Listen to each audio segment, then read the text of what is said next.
नमस्कार, प्रणाम। मैं आशीष कुमार मंडल और आप देख रहे हैं सोशल न्यूज।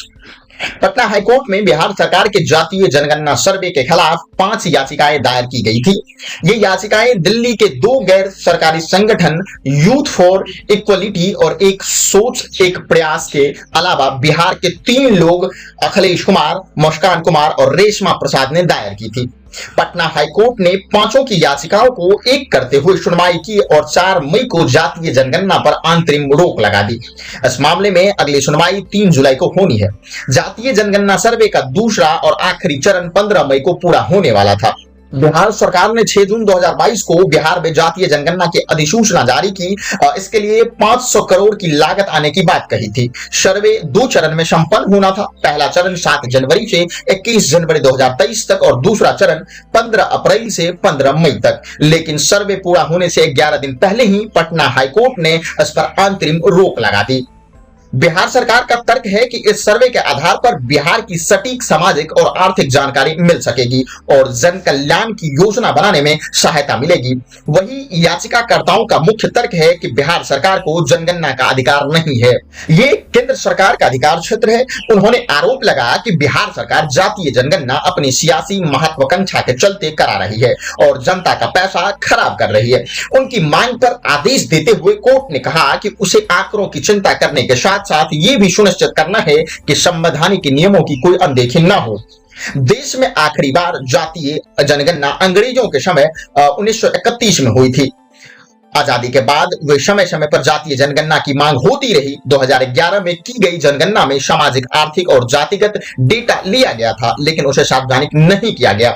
इस सर्वे के आंकड़े त्रुटिपूर्ण और अपर्याप्त बताए गए। बाद में बिहार सरकार ने 2 बार 18 फरवरी 2019 और 27 फरवरी 2020 केंद्र सरकार से जातीय जनगणना कराने की मांग वाला प्रस्ताव विधानसभा में सर्वसम्मति से पारित किया। लेकिन सितंबर 2021 में मोदी सरकार ने सुप्रीम कोर्ट में शपथ पत्र दायर करते हुए जातीय जनगणना की मांग को अनावश्यक और अव्यवहारिक करार दिया।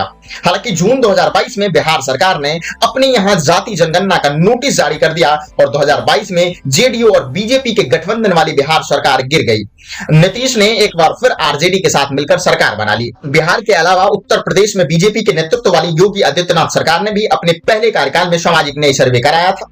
इस सर्वे में भी जातीय आधारित आंकड़े जुटाए गए थे, लेकिन सार्वजनिक नहीं किए गए। कर्नाटक में कांग्रेस नेता सिद्धारमैया के सीएम रहते जाति आधारित आंकड़े जुटाने के लिए सर्वे कराए गए थे, लेकिन वहां भी आंकड़े सार्वजनिक नहीं किए गए।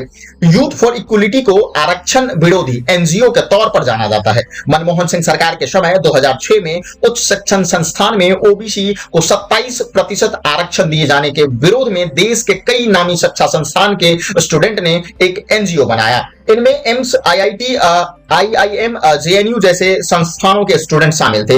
यह संस्था जातिगत आरक्षण के खिलाफ अदालती लड़ाई लड़ती रही।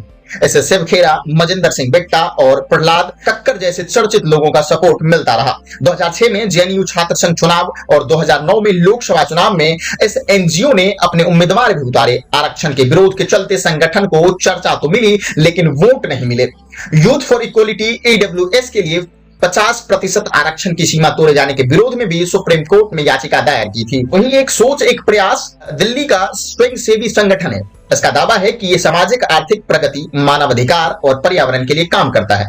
जनवरी 2023 में भी इस एनजीओ ने बिहार सरकार के जातीय जनगणना सर्वे पर रोक लगाने के लिए सुप्रीम कोर्ट में पीआईएल दायर की थी।